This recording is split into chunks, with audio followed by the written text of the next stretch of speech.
A Look at Technology is underwritten by Colden Company, Business Technology Solutions.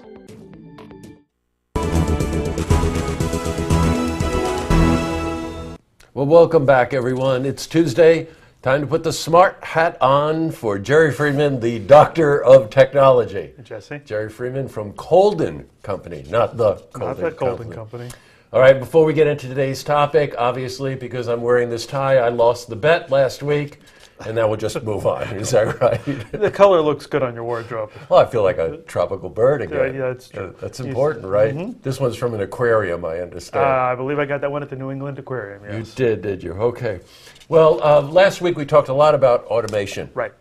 And during that conversation, it came up, how do we be proactive with automation to make certain that our companies are running smoothly, efficiently, before they break down? Right. You always want to avoid the fire drill. You want to avoid the catastrophic failures wherever possible. Well, you know what, Jerry? It's so true. It's true with our own business here. It's, a lot of cliches. When it rains, it pours.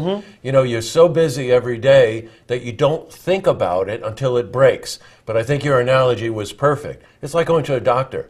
Not only does a doctor keep you healthy, but also gets to know you personally. Right. So your lifestyle, the way you're using, and in this category, the way you're using your computers, the way you're interacting with other members of your staff, is critical information for your provider to know to be able to keep your systems running smoothly. Exactly. It's easier for a service provider to come in and make a fix or make a recommendation if they don't have to relearn everything every time they show up. And from a functional point of view as well, as the customer, you're not paying billable hours for somebody to figure out where your server is and how it's all connected. If we've been monitoring your network, we know what the configuration is. It makes you're 7 steps ahead of the game before you walk in the door. Sure. All right. So when we say proactive maintenance, I love that phrase. Let's explain a little bit what that means. Okay, your analogy to the doctor, my analogy would be, we teach our kids to brush their teeth twice a day. Why? Because we want to avoid the cavities. We get oil changes because we want to avoid the engine seizing up. Right. So, those are the kinds of things that you do on a regular basis. Through the automation that we talked about, combined with, some oversight, you can teach your network to be self-healing. Solve some of the problems that can occur on a regular basis, and by knowing the network, you can create scripts for the devices to basically say, okay, here's an event, this is what we do now, and you fix it. Gotcha. All right. Now you have a phrase there that I know I'm very interested in. What do you mean when you say self-healing network? Well, again, by coupling the knowledge and the automation together, you have the opportunity to make your devices smarter and realize, okay, this is a recurring issue, this is a recurring problem. So what we're going to do is, if A happens, B, then we're going to do B. Right, sure. So that minimizes the the impact on your network. So as a provider, when you would come into a company and you begin to understand how a network is operating, not only from the hardware standpoint, but from the human input as well, you can set certain provisions in place that prevent certain things from happening, especially if you see a pattern. Right. Obviously doing the things like the all the maintenance that we talked about last week for automation, your patches, your updates, things like that's fine.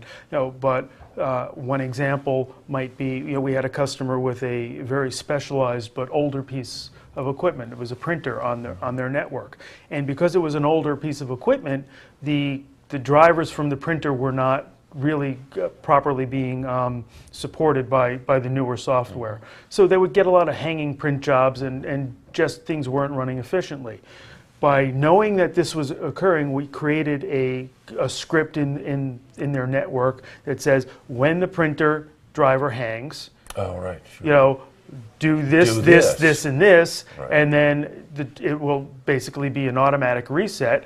Now, there's no impact on their of lost time. There's no impact on their productivity. They don't have to pick up the phone and call us. And no additional charges because Right. it's built into their, to the service contract to do this kind of stuff. So that's an example of a self-healing network. It sees a problem, it says, okay, this is what I have to do, boom, fixes it.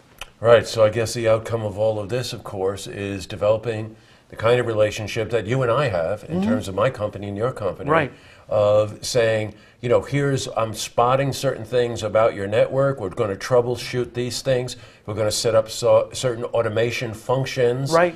And prevent you from breaking down, which of course goes directly to your bottom line, your efficiencies. And quite honestly, especially in a business like ours, just the emotional stability of being able to know that every day you can be on your game. Exactly. A lot of times, I joke with people. I say, I help you get past that love-hate relationship with your computer. If you feel like tossing your computer out the window, you have a bad user experience. And it amazes me how often people accept that as the norm. Printers don't have to hang up. You don't have to drop connections.